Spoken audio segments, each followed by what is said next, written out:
Place your bets, ladies and gentlemen. Electro versus Cryo. Of course, both teams having a bit of support for Sucrose for the Electro team and Kokomi for the Cryo team. So let the games kick off immediately. So on your left is the Electro team and on your right is the Cryo team. So as you can see, the Electro team is pretty much done with the little small minions. And of course, the Cryo team is leading as well. There you can see Electro team, Raiden Shogun hitting really hard. And here's Eula with her backloaded burst coming up. Of course, the C6 Eula. Let's see what she's going to do. Not too bad, critting once but not critting on the other side. And what's happening on Team Electro on the left, we can see they're pretty much done. And where's Team Cryo? Oh, they're also done pretty good so far from both teams. On the next floor, you can see that strategy from the Electro, obviously grouping up the enemies, and then Cryo keeping the enemies permanently frozen. Pretty awesome. And you can see here the Electro team's already moving on to the second wave, and of course the Cryo team as well. Again, the permafreeze is just so strong. And who will win? We can see a Raiden Shogun already doing an insane amount of damage for the Electro team, and then for the Cryo team, we're just building up those elemental burst. Ayaka hitting an almost 150k charge attack, absolutely crazy.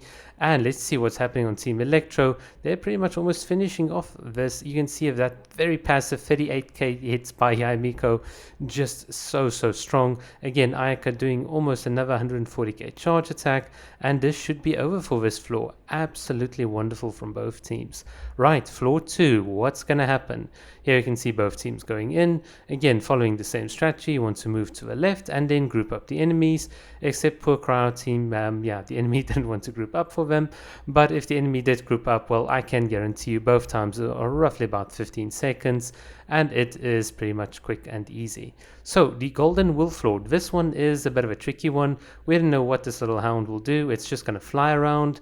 We've got no idea. Here, as you can see it, Team Cryo just not being able to do anything at all. But of course on Team Electro, Yaimiko already starting to do some damage with her auto-targeting totems. Absolutely good. And you can see here we're just taking the hits on both sides. Really not much action currently happening.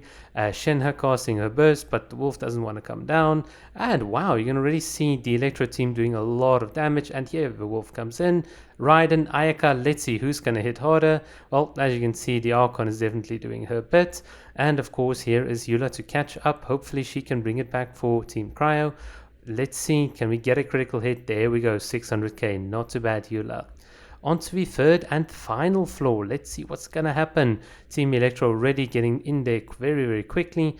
Ayaka already doing her attack. And there we go, Raiden Shogun just smacking the enemy so quickly. And I think this is pretty much over on the Electro side. On the Cryo side, again, just waiting for that Eula, the backloaded burst. Does taking a bit of time, but it should be, there we go, in. And finally, Big Sis and Big Bro of Kokomi. Let's take out the family. It's going to be an interesting family reunion. So again, on the Electro side, struggling a bit there. And then on the Cryo side, oh, we've got an early jump from the guys. And that's going to definitely favor the Cryo team. And the Electro team is literally just standing there. Very interesting. So there's Ayaka already doing a lot of damage. Sucrose getting it in. Yaimiko just absolutely smacking them.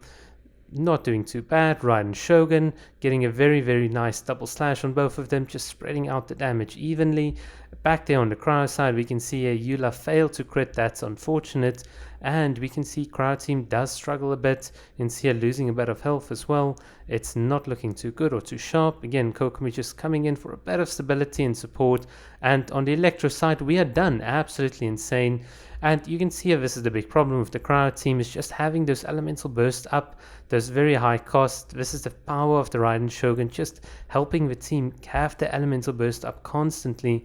And you can definitely see sort of the effect on the teams here as well. And of course, the big problem in the Cryo team is, of course, Eula with a backloaded burst. I think if we had Ganyu at C6, this would definitely be an even playing field. But yeah, that's it, guys. Hopefully you've enjoyed it and have a lovely day. Cheers.